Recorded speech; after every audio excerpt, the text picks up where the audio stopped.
we just gonna move on with our lives because YouTube be tripping. Period. We went through a whole period where it never showed up on YouTube. So yeah, you know. Well, I appreciate your patience. Like I was saying, we had dang, is that rain? Wowzers. That's bananas. Dang, is that rain? Yeah, it definitely is. Well, I guess they heard me about to say so. Anyway, I had something that allowed me to um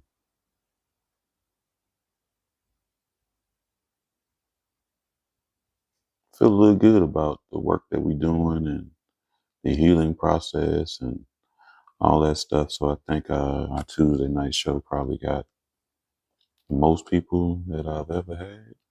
All right, so now everything's good. So we're in business.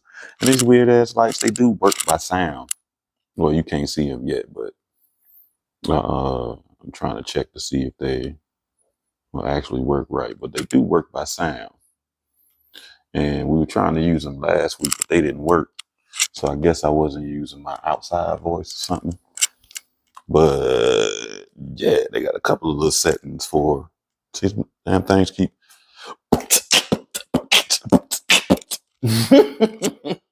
Because I know I know you love when I drop a beat on the show, so I had to do that for you. But yeah, I don't, what I think, and it was funny because I was thinking on that show, I was like, we probably won't have as many people touch this week as we did last week, because wasn't last week. It's when we supposedly got secretly. I gotta do all the lights, raided or whatever was going on. But where we had, dude said it was like 300 something people watching us on Twitch. See, now it's working like hell. I'm gonna use my outside voice, but forget it. Yeah, so I was sitting there thinking that we probably not gonna have as many people as we had last week, but wrong. And that's wild though. So I really, I'm firmly believe they definitely be doing something with them algorithms or something. I guess they was waiting to see if I was gonna keep posting. So, but I mean, I do got other shit to do, but posting was it. So I had hella time. So 67,000 that's prompt. Let's see. At least I've graced that many people's timeline or whatever for you only or something. And which is good. Cause Tuesday night show was okay, I did do it. That thing don't even look. See, I got it on green too. But you can't even tell. Yeah, we about to switch that. I'm glad I got some pants on this time. I'll be in here living my best life. Living my best life. All right, that looks like something. And it's supposed to be green, but it look hella blue. Ooh, shit, excuse me. No home training. I don't got none. Don't worry about it. I was raised in a barn. In case you was wondering. Oh, yeah, you see my shirt? It's for my mans. See, now they working like hell. You see I'm flipping as I'm talking. But as soon as I get back there, they're going to be like, sorry, I don't hear no more. So what it say? I was being lazy today. I had to go drop off the rental from work. Mosaic modeling troop. And the back say, because modeling is being more than a model. Yeah, something like that. I don't know. I'm gonna get me quoted. Yeah, turn around. Maybe you can read it. What it say? I don't know. Something like that. Something like that. But yeah, and you know what's wild? This is how you know I ain't gained for so much weight. But I got this shirt probably my sophomore year in college. You heard? And I can comfortably still wear it. So I guess I would be able to, what they doing all that big back stuff. Yeah, so I guess I can't big back it or something. I don't know. It ain't gonna work for me. So I think that light probably be dope if I was in here telling a horror story or something. 7 years ago. That should be dope.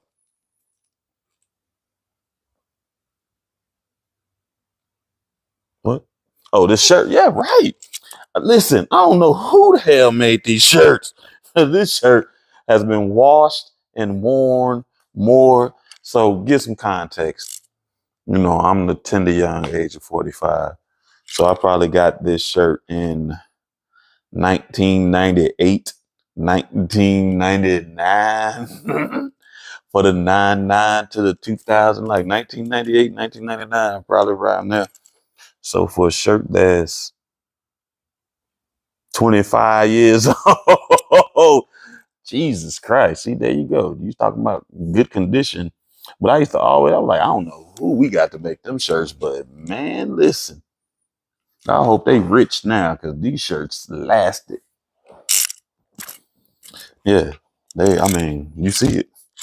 Ain't no leather peeled off. Ain't nothing curled up. You know what I mean? Of course, it's a little loose from wear and tear, but it ain't no washing and nothing. I'm like, man. So I mean, well, I've definitely washed it, but no real wash damage. It ain't fade, but so much for a 25-year-old shirt. It definitely hasn't faded that much. Hey, man, don't nobody want to hear all that mess, man. We don't need to, this. Well, I guess it don't. Oh, take chain away from the mic, sir. How about this? I was thinking about it. Because you keep hearing it go chank-a-lank, chank, chank, chank-a-lank, chank, chank. But I think like I'll do that. It still might be chank-a-lank, chank, chank, chank-a-lank. Yeah, I'll put it on the loose part of my neck. That make it better. How about that? Is that better?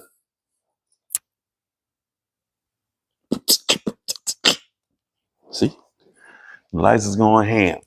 Now watch, they ain't gonna read through. They not gonna do nothing during. Stop being a hater, man. Hey, this mic is very good. I just told someone that they definitely need to get a cordless mic, man. That shit's crazy.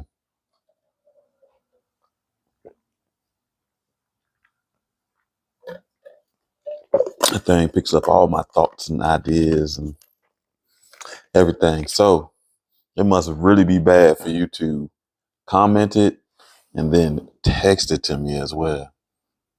So I'm gonna be very, very still. Okay, is that better? Yeah, I brought that back too because I don't know. I don't think the globe was hitting like I wanted it to. Boo, da, boo, boo, ba, doo. And I ain't trying to get no free advertisement. Yeah, I'm not gonna talk loud enough for that thing to go off. So here we go. I think we are. Where the hell are we? Something about some dogs.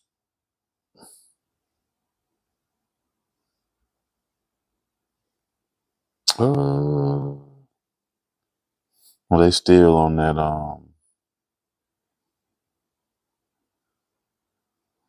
Oh, she telling somebody about she being haunted. She told what's his name? Never satisfied book reader dude about her being haunted, and he tell. Okay, so that's where we at. Never satisfied, dissatisfied. What was his name? Some mess like that. Um, Thank you. Okay, Roland, that's his name.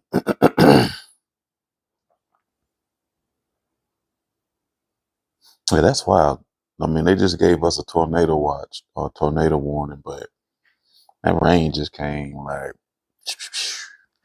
nowhere. But the house. Okay.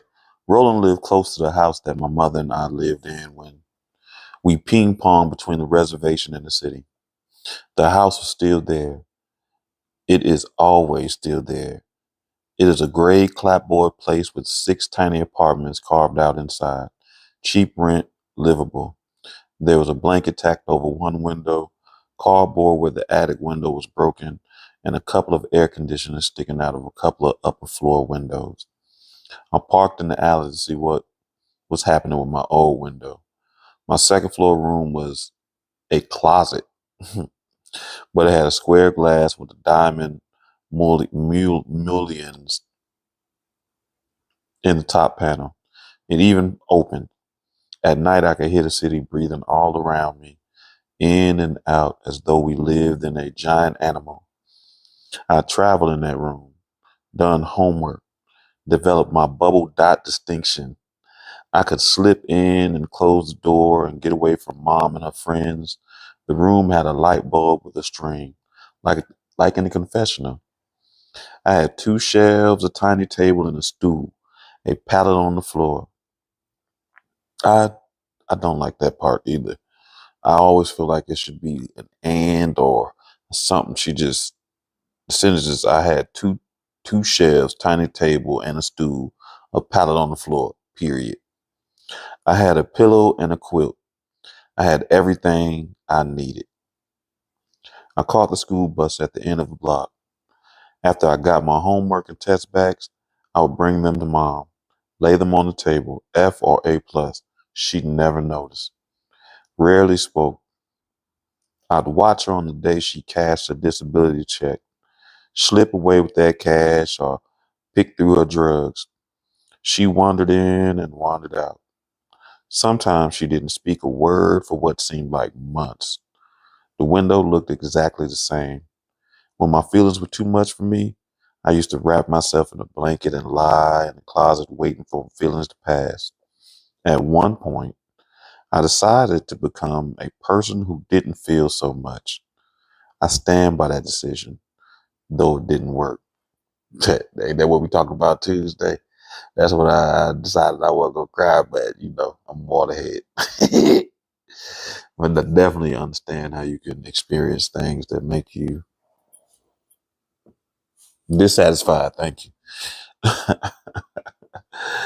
Definitely understand how you experience things that'll make you change how you interact with people. On the way back, I passed streams of people with signs, packs, water bottles. I passed squad cars and squadrons.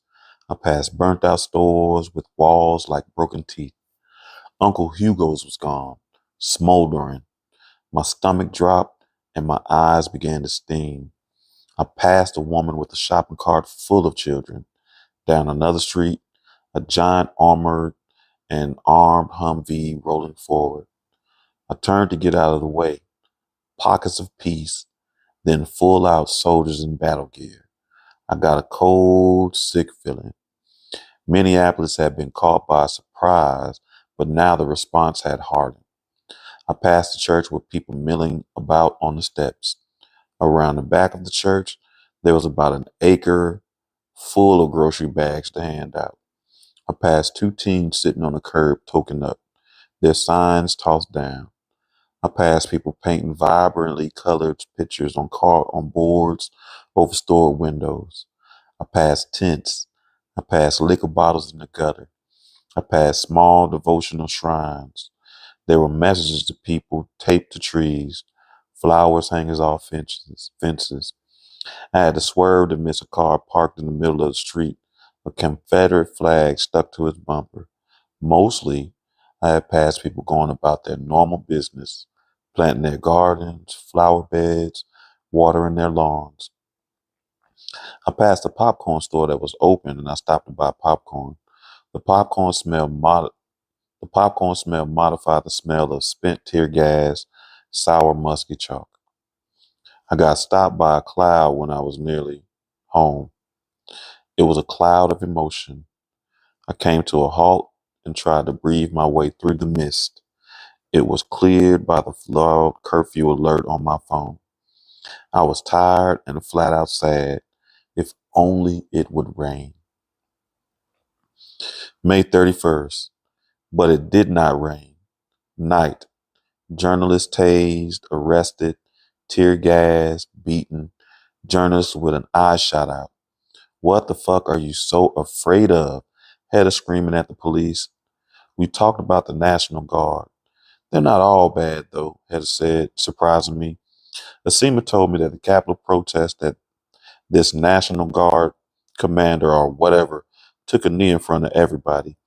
He said he was there to protect our right to assemble, and then he moved off. I mean, way off. And it was fine. Pollux came back from his shift. I made sure he stashed his weapon. I don't like it, I said. Me neither. There's way too many guns out there. I'm going to lay mine down and make fry bread. That's my true calling. And my true calling is to eat fry bread, I said. But he had already closed the door to the bathroom and was taking a head-length shower. He came down in fresh clothes and his mask. We were all avoiding one another's germs at this point. Pollux told us that a couple of nights ago, an AIM patrol had caught some towhead Wisconsin boys trying to rob a liquor store. They came down hard on those boys, he said, Hedda. You can call it cruel and unusual. Dad, what they do? Make them call their moms. So like it was, hi mom, come get me. I got caught looting. Pollux squinted in the air. He was sprawled on the floor and now carefully draped his blue AIM Patrol t-shirt over his head. I mean, they beat him so bad, they made him call for their mama, not actually call their mama. And she ain't pick up. We were awake for another night trying to figure out the tweet storms. People were alarmed by the National Guard telling them not to be alarmed by UH-60 Blackhawks here and there. It was 3 a.m. and we were lying on the floor using all the couch pillows, lights blazing. Listen to this, said Hedda. It's bullet points from MPD.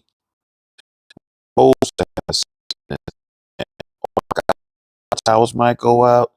Get your garden hose, bottles full of lean, hose down your roofs, your fences, empty the books from little free libraries. We are now manic. Every time I laughed or gutted out, Hedda would say, hi, mom, or empty the books. And we groan and start again. How do we get to our cherished little book boxes from horror or full daylight police murder?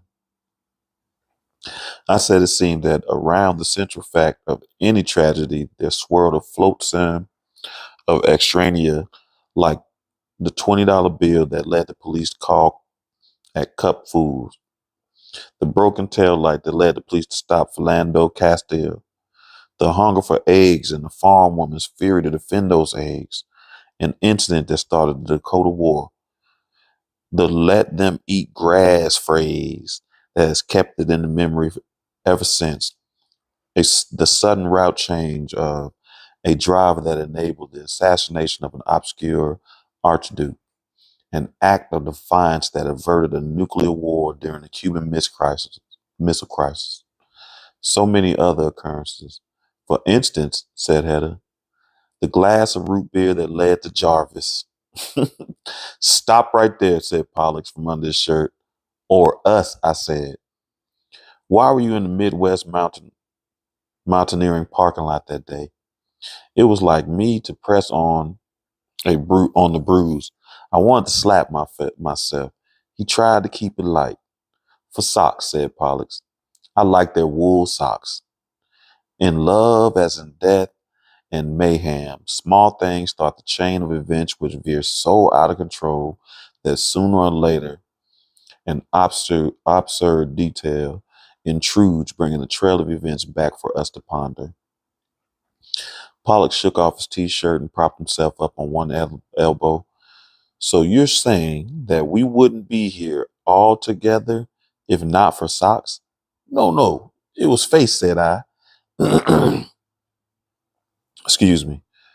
It was feet, and all the rest was me, said Pollux. Please stop right there, Hedda yawned. It was a fake yawn. She kept, she was keeping the lid on too. Excuse me. I jumped up, ran to the kitchen with the general notion that made me reach deep into the lower shelf of the refrigerator. My hand closed around a tube of chocolate chip cookie dough that I bought at Target. It was still good. Sometimes the oven, sometimes you do the right thing, Tookie girl, I said to myself. I turned on the oven, sliced the dough into rounds, and placed them on the cookie sheet. I put the cookies in the oven and walked back into the living room to wait for the timer. It pinged, waking me up after 10 minutes. What's that, called Hedda? Cookies. Hedda stumbled towards me, and this time there was no air hug. She wrapped her arms around me. I forgot about the distancing. I didn't know what to do. This was new. My arms floated for a moment's indecision, then lowered themselves to hold her. We finally slept at dawn and woke to innocent spring afternoon.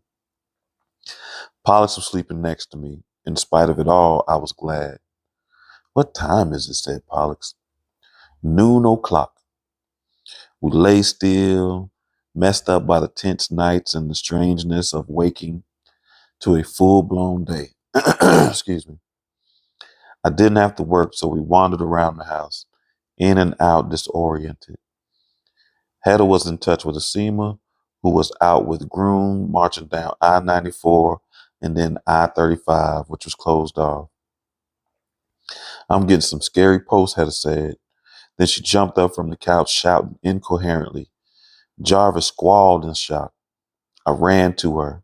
She pointed to the screen of her laptop where a semi-truck sped onto 35 North and plowed straight into a wildly scattering crowd of protesters. I turned away, whipped right and left as if to deny what I've seen. I ran outside and plopped down on the stairs, put my head in my hands and squeezed my eyes shut. Pollock stayed with Hedda and Jarvis. They watched as the scene resolved, and after a while they called me inside. Unbelievably, no one was killed or even hurt. Even the driver who was pulled from the truck was all right. He'd been punched, but then defended by protesters when it turned out he spoke very little English. He was shaken up, but basically okay. The barriers were just going up as he took on the ramp, and he utterly confused. Had his thumbs feverishly pummeled her phone. They're okay. Groom was closest, but they dodged and the truck stopped. They're going to keep marching. Okay, dissatisfaction. Just reading that. The horrifying but miraculous footage played on a loop with different angles as the news stations uploaded new videos from bystanders. In one video, a lithe young man in a gold t-shirt with a black mask leaped onto the cab and grabbed the windshield wipers, trying to stop the truck. He was so light and acrobatic, he landed like a grasshopper. Look, said Hedda, it's Laurent. I'm sure it's him. We played that video over and over until eventually it seemed to me also the leaping man with long insect-like legs could only be Laurent. What's going on with this guy? He was meeting up with Groon and Asima, said Hedda, toneless with exhaustion. He's going to fight this out. He gets like this. He'll never quit. He's probably been out there all night. May 32nd. The cities were boiling with emotion. Small towns, county seats, and other cities all over the world were boiling with emotion. Every morning now, Pollux went out with a janitor's broom, dustpan, and a bucket to shovel glass. It seemed intentional. It also seemed kind. After cleaning up, he would smoke his pipe in the ceremony and swore followed public safety rules. We were slammed at the bookstore. Everyone who wasn't out on the streets wanted to read about why everyone else was out on the streets. Orders kept coming in for books about the police, about racism, race history, incarceration. Pence's mom was drooping. The orders piled up on the book table. This must be a good thing. It's a good thing. I mean, we're getting information to people. That's our mission, said Pence's mom. Oh God, I'll get this phone call. You keep packing. All day there were police, medevac, news, and private security helicopters overhead chopping our thoughts. Occasionally a pickup truck flew by and I glimpsed at Gadsden flag. The parkways around us were still closed down so people could walk around the lake safely distanced. And these pickups kept getting lost in the tangle of streets, buzzing around like hornets. All around the city on those boards, protecting windows, more art was springing to life, and now a group of minority artists were planning to warehouse it all together. Hedda and Jarvis joined me at work. I was glad daylight was coming through the windows, glad we hadn't boarded up. Anyway, how would you even score plywood in this town? As I worked away, I listened to Jarvis and Hedda. I've never heard laughter so musical, like bells. Yet I could also feel how my heart had cracked like a windshield. The minute split traveling slowly through the glass. I should do something. I should get it repaired, I thought. The crevice was edging deeper. Everything seemed to be cracking. Windows, windshields, hearts, lungs, skulls. We may be a striver city of blue progressives in a sea of red, but we are also a city of historically sequestered neighborhoods and excuse me, sequestered neighborhoods and old hatreds that die hard or leave a residue that's invisible to the well and wealthy, but chokingly present to the ill and exploited. Nothing good would ever come of it, or so I thought. The Circles. So I'm assuming it's a new chapter. May 34th. Another bright, hot morning. Asima texted everyone to say that grandmothers were putting out the call for us to work with our tobacco, singing healing songs. Now jingle dances were gathering at the George Floyd Memorial. Break out your dress, said Hedda. How did you know about that? Dad told me he had one made for you. I was at a fighting weight then. I lied. It doesn't fit me now. Maybe you could wear it and I'd go with you. You let me wear your dress? Of course I would. It's super traditional, like an old timer dress. It's not sequins and glitter like the girls are wearing now. I don't know how to dance, but I could pick it up. Asima's a dancer. Of course she is, said Hedda sighed. The dress was at the back of my closet on a high shelf.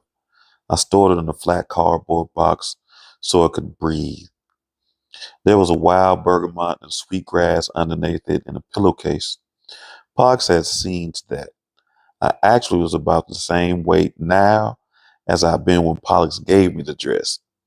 If I put another hole or two in the belt, it would cinch around Hedda's waist. I still hadn't danced in it. Jingle dresses are alive, and you have to be a certain kind of person to wear one with sincerity. I was not that kind of person. I even thought maybe that was why Flora kept coming for me. Maybe I would never be the kind of person who could wear a jingle dress and carry an eagle feather fan. I lifted the dress from the box and shook it. The dress rattled in a friendly way. There was an underskirt with rolls and jingles at the bottom. The top half of the dress, which could be lifted up so that you didn't have to sit on the metal, what? The metal cones. Maybe if I wore the dress, it would change me. But if Hedda wore the dress, maybe it would change both of us. The Hunting of Pollux. Pollux was sorting through boxes of donations at the powwow grounds, making up family food bags that were all boxes of macaroni and jars of peanut butter. But you know what's funny about that? Let me tell you something. I done a bunch of work, side note, done a bunch of work, nonprofit work. And one of the organizations I work for, we wrote a grant to do food boxes, food for families. Listen, every time they gave it, and they could not understand why the families stopped taking them food boxes because there's only so much you can do with some Kraft macaroni and a jar of peanut butter. I'm like, yo, y'all gotta mix this up. Like, listen, it's only so many peanut butter. They gave me peanut butter and no bread. So it was weird. So I feel it when you like that weren't all boxes of macaroni and jars of peanut butter. I had probably about 5 jars of peanut butter in here because I swore I was going to make peanut butter cookies one day because I love peanut butter cookies. So if anybody's trying to win me over, peanut butter cookies is a good road to pay. I mean, a good road to take. There was still significant stack of fire extinguishers. At night, the patrol carried them in a pickup truck. So much macaroni, so much peanut butter. As he packed, Parks imagined that the peanut butter with vinegar and hot sauce, studded with onion tips and mushed in a tad of garlic, maybe a squirt of soy, could be good on noodles. It's funny that cooking with peanut butter is wild, so maybe that's what I should have did. Man, listen, no crackers, no bread. It was just peanut butter, no jelly. Man, like peanut butter, rice. And it was the same thing every week, the entire school year, every year. So yeah, them parents was tired of that peanut butter and macaroni. I wasn't even mad at them. I'm like, oh man, listen, I'm tired for them. Oh God. But yeah, and they it wasn't like they gave them recipes where they could figure out like he just made up one with peanut butter, and most people not thinking that you can cook with peanut butter. And with peanuts being the dang weapon of mass destruction right now, I don't know what they was thinking, but yeah. Spaghetti, if you don't have ramen, there was a ton of spaghetti, and he considered including handwritten recipe, which would have been smart. What I just said, give these people recipes, but all right, well, maybe I can do something with it. As he sorted, he did more recipes in his head until the repetition got to him. He went outside, sat down in the shade against the outside wall, took off his mask, and breathed. Pollux was still trying for balance after the night Hedda had grilled him. He didn't feel like Tookie was all there for him either. Also, she was right about small things becoming big things. He thought about clothes, a uniform. It was only a fabric, but it was very powerful. He had been warned, but he hadn't listened. The first time he walked in the door puffing his chest out, clad in his blues, which weren't blues, they were black, his grandma said something. His grandma supposedly cut a mean, hard swath when she was young. Time had worn her contradictory edges off, but not by much. She was angular yet round. Her eyes were sharp, but her gaze usually rested soft on Pollux. Her nose was pointed, but her cheeks were velvet. She wore harsh, bright polyester blouses, but her skin was tender suede. She would hug Pollux or pat him and say, "I'll be all right, my boy. You just wait and see." But when he walked in the door in that uniform, she said, "Watch out." "For what?" said Pollux. "For when that uniform starts to wear you," said his grandma. Pollux laughed and gave her a hug. He couldn't see that happening, not at first, but a word stuck inside him like she meant them to. And little by little, maybe a year or two after he'd started working as a tribal cop, he felt this enter him. Once he had heard a man who survived Canadian Catholic residential schools say that the school nuns and priests left a crooked thing to lurch inside of us. What entered felt to Pollux like a crooked thing. Sometimes it lurched. The way he'd heard his voice scratch out an angry order, the simple weariness that gave way to cynical weariness, the impatience with stupid stuff people did that froze his heart, the anger that led to a violent refusal to feel, then to even connect with his people. And the things he saw, the beaten woman stuffed in cupboards, the children blue with cold hiding under the porch, dad bleeding through the floor, the old people tossed aside for their cancer drugs, the car accidents, and the accidents on purpose. The things people did to one another and to themselves wore him down. Still, he did not believe his uniform had ever held contempt. It was more exhaustion, wasn't it? He was not a saint. He finished sorting and drove miserably down the boarded up streets. That crooked thing, Pollux was haunted by an image after image. People kneeling, beaten, people singing, beaten, mothers beaten, fathers beaten, young beaten, old knocked down or beaten. If you approached the police, beaten. If you ran away, kettled, then beaten. Pollux had known good people, seen lives saved by his fellow patrol officers. So, who was doing the beating?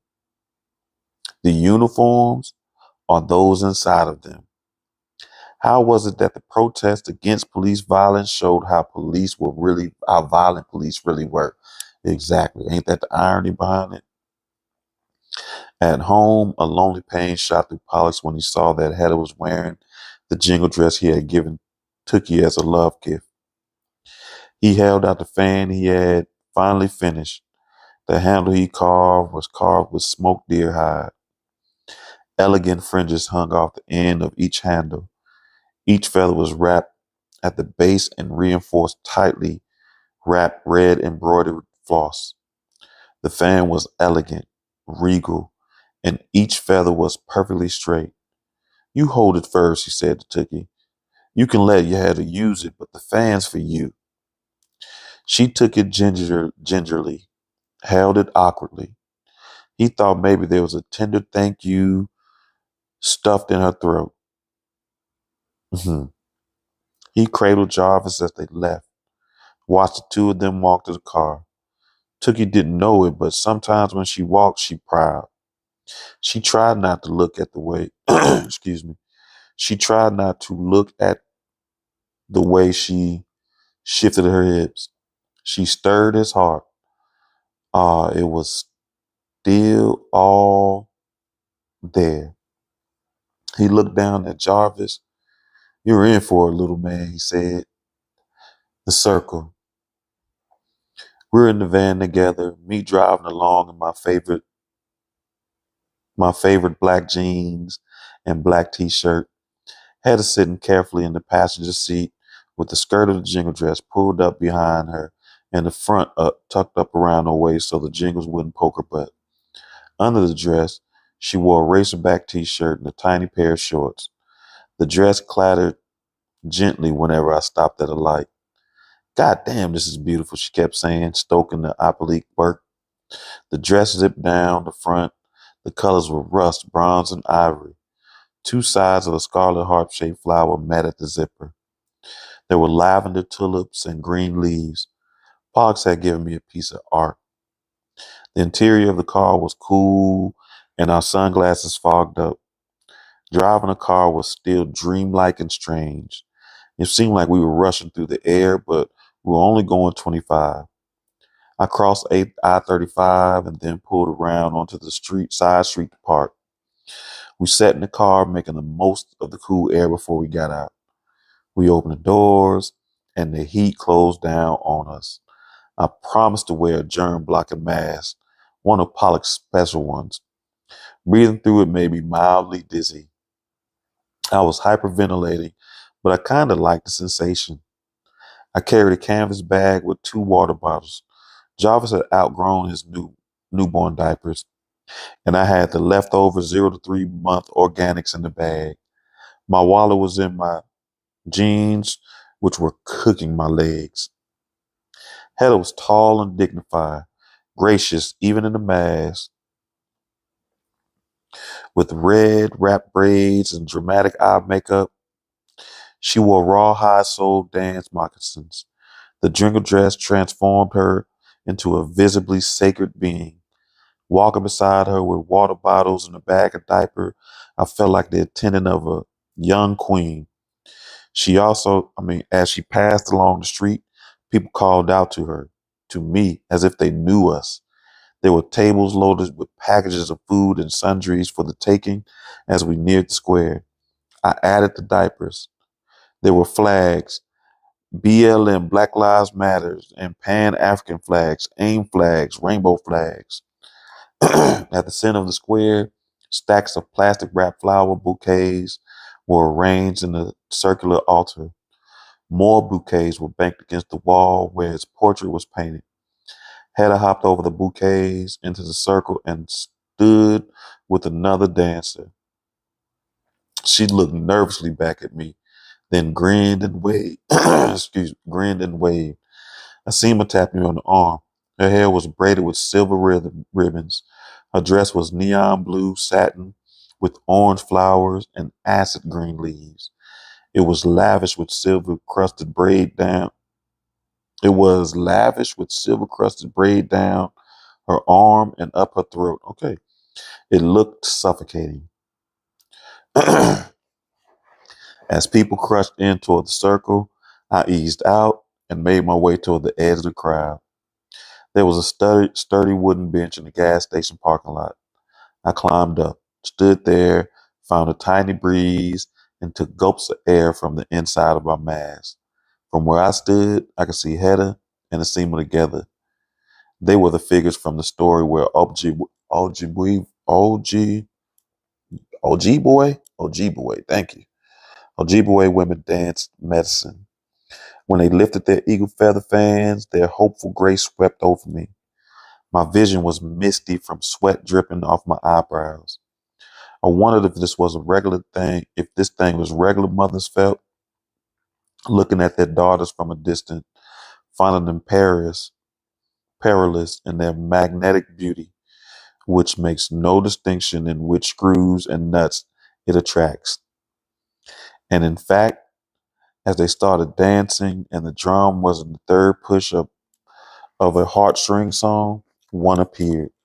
There he was, iron fillings in the shape of a person, Laurent. He was standing against the lamppost, limp as a belt, his eyes narrow and hot, his hair sticking up and in a burning shock. The moment I saw him, a plan formed. I thumped down off the bench and busted my way over to him. Got got to within an arm's reach, knocked him on the shoulder.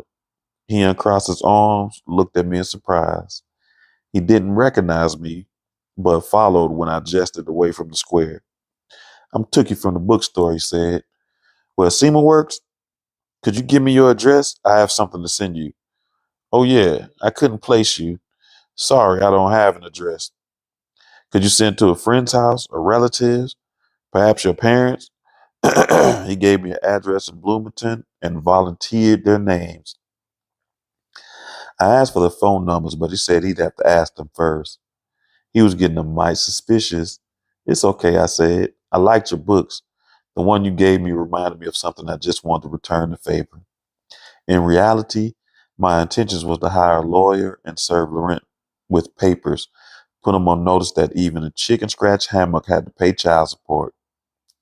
Like so many authors mentioned of his books warmed him up. He smiled a modest smile and waved his hand as though he was accustomed to such praise. Perhaps my face changed. My voice faltered. I couldn't help think Pollux pretending to read step-by-step instructions to old Pollux. I wanted to laugh, but it was too hot. I caught myself against the fence. Are you all right? Laurent gripped my elbow and steered me into the yard with a tree. He asked a group of people out front sitting in lawn chairs if he could lead me into the shade. They were all kindness and made room for us. Even brought a chair and a cup of water. I drank a cup of water. I let the bag and the heavy water bottle slide to the ground. Thank you, Laurent, I said in a formal way. You should go back there. Watch them dance. Please tell them where I am. I wasn't okay yet. Maybe it was heat stroke. They would be worried when they couldn't find me, and I really didn't want to be there with Laurent. He moved away from me, holding his arms out as if I might fall out the chair. His fake concern ticked me off. Beat it. I'm not going to kill over scat. I'll just stay a minute, he said agreeably. As long as we're here, I'd like to plead my case. Your case? What case would that be? True, he'd helped me just now, but I didn't know him. I was not won over. Hedda was wrong. My goodwill does not come cheap. My first edition sold out. I need to find a real publisher, and I thought you might be able to help me, being you work at a bookstore and all. I examined him more closely. Maybe after all, he was just a chucklehead. I'll tell you what, I said. I'm not just a bookstore lady. I'm Hedda's mom. He frowned and shook his head. She said she didn't have a mom. Well, now she does. He gave me a shy look from under his eyelashes. I thought it was done with calculated charm. That changes things, he said. Now I have an entirely different case to plead, which is what? Please tell her to stop ghosting me. Why would I do that? For the little guy, of course, Jarvis, he needs a father. Or maybe not now, but I know he'll need a father real bad someday. Laurent kept talking, now openly, perhaps believably miserable. His earnest dejection was smothering me. At first, I panicked. Maybe she told you. I never expected her to have a baby. I met her and fell in love with her on the set of a movie I was hired to edit. But then, see, her role in Midnight Cowgirl just destroyed me. The Mustang, don't ask. One night while I was working on the edit, I suddenly went berserk and deleted every scene and every copy of that scene that had her in it. I double deleted all deletes. They'd already paid her in cash. I made it look like a mistake. Skipped town. I dogged around Cali, ended up doing a little stunt work, then fighting wildfires. I moved back here to live with my folks, hoping Hedda would come back too. And she did. She did. Laurent grasped at me, his fingers clenched like claws, and I stepped back. What lovely eyes he had. Dark and shady, woodsy trail, beaming with goodwill and innocence. He ignored me when I told him to shut up. Then I found out she had a baby, which, or who, I am 96% sure is mine. I'll take the test, but I'd support the baby no matter whose it is. He stopped talking for a moment and took a deep breath. I was too paralyzed by his captivating speech and tender gaze to get up and walk away. I'd have done anything for my own father to claim me like this. What you laughing at? Limp ass, yeah. No broad. Oh no, we think no bread, no crackers. Limp. Yeah, he was wilding on that when she saw him. When Laurent spoke again, his voice was shaking. My soul left my body when I met Hedda. I'm totally a hollow person now, but that's okay. It means I can accept my son. I know my soul is safe with Hedda. I'm working for Wells Fargo. We were silent for a while. The drum was still going. I broke down. Did you tell all this to Hedda? I mean, about the movie? Not yet. Then tell her. Maybe she's not avoiding you. Maybe she's sick about that movie. Maybe she think you would like blackmail her with it or something. You wouldn't do that, would you? He honestly looked stunned. How could I? Everything she did is totally wiped. I made sure of it. All right, Laurent. Last thing. What's a ruggaroo? His face changed, and when I say I meant visibly changed for a blink, For a fraction of a moment, he was something else. Not an animal, not a person. But I say this in awe. Something fucking else. Then he was himself again. Please be on your way now, I said, covering up the quiver in my voice. I will take this under advisement. What the hell is a ruggaroo?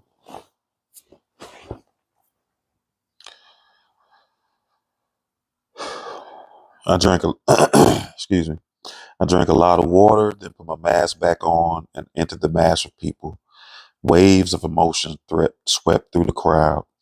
I found myself between a black woman dressed in turquoise and a red lake woman in a t-shirt and jeans like me, both of whom had nearly lost their sons to police beatings down the river. The woman grasped my hands. From their palms into my palms there poured sorrow beyond reckoning, and I struggled briefly to let go. But they held on, so I was pulled into the circle. An elder announced that jingle dress dance was meant to heal people, and whoever needed healing could come forward. People moved from every direction, and they held one another. It was beastly out there. My head was ringing, and I was afraid I would fall to my knees. Suffering opened up around me.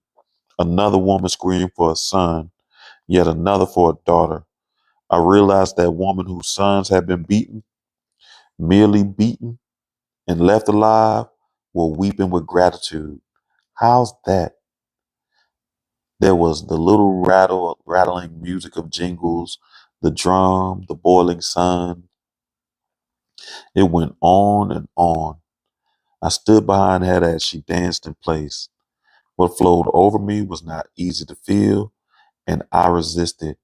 But then a ripple of energy caught me up and spread, became wider, powerful, deep, musical, whole, universal. It was the drum. My hip pained me on the side where I came down the hardest. I kept dancing. I saw spots and lights, nearly fainted, but I still danced on and on. Walking back, I thought again of those words, children raised with love, you would say to a mother, love beyond reckoning. Nah, I forget that. I don't want you to get shooted. Like the children at school where Philando Castro worked in the lunchroom, this girl loved him and she loved her mother. Before her eyes, he'd been murdered, and her mother, not the murderer, was the one cuffed and sitting in the back of the squad car. I thought of Zachary Bear Hills, possibly schizophrenic, tased 7 times and dragged by his ponytail, the face of Jamar Clark, and oh no, here he came. The image of a big teddy bear boy, Jason Peril, 14 years old, Bad River OGB way, who was having an emotional, Faith, just like that, that video you sent me where you read that book. She's like, so today, me and my friend Clarence, like all the blah, blah, blah, blah, and Clarence and I took a trip. What's the word? She can't read. That's why I say Thursday night book club be killing me. Because if it was just me, I could just say, Upper Jabba, and don't nobody know. But I got to actually try to sound that bull. Not that bull. I got to actually use my phonics. And phonics be failing you a lot. So I see why they stopped it. Because phonics does not work for a lot of stuff. Doop, doop, doop, doop, doop. Where we at?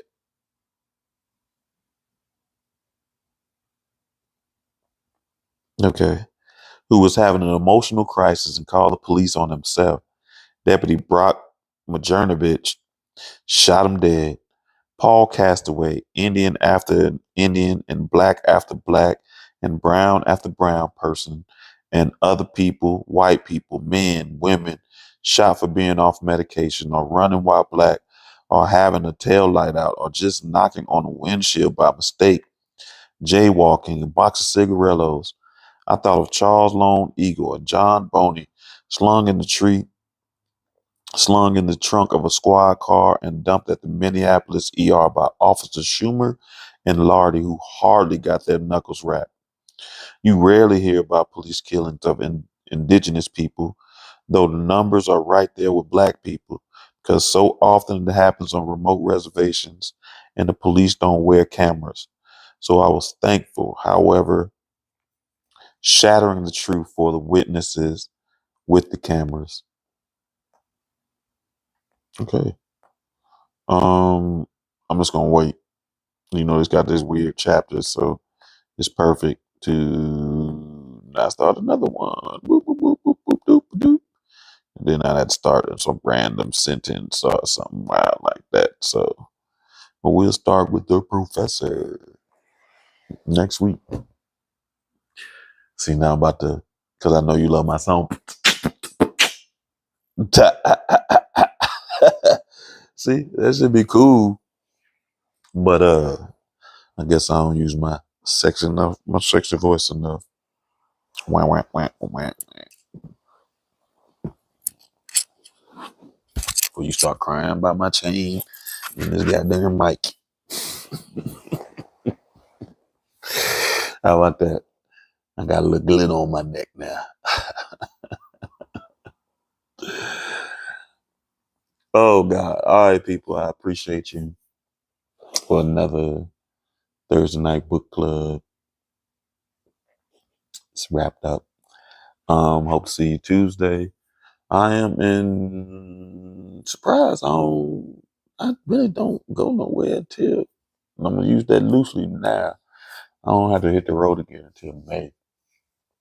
Sometime, but I say that loosely now because we got a lot of people getting audited and they getting their audit reports back. And if they got something wrong on their audit report, they have to come to us, mandatory. So, I think some of that's gonna change, but yeah, as of right now, we'll be home for a while.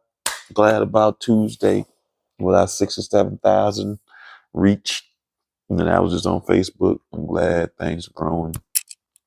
I plan on, yeah, you know what? I wish you had some time this weekend. I think I'm gonna take a little trip so I can hear that little boy, spend some time with the ancestors, and do some Reiki on myself so I can be fully healed because I feel like it's some stuff about to go down for me. So I want to make sure I'm in the right place. And now I found out what the issue is. Boo, boo, boo. We gonna bang. But we'll talk more about it on Tuesday. And see y'all for next week book club. Thanks for joining us. And see you next week.